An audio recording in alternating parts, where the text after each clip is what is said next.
I'm Mia. Today we will be making holy moly guacamole.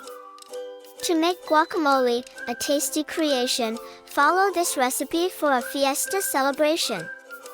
Grab some ripe avocados, just one or two. Peel and pit them, it's tricky to do. In a bowl, mash the avocados up. Add diced tomatoes, just 1 cup.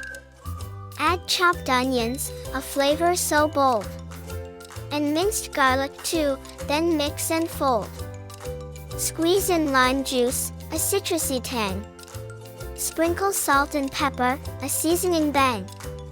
For some heat, add jalapeno, finely chopped. Garnish with cilantro leaves on the very top.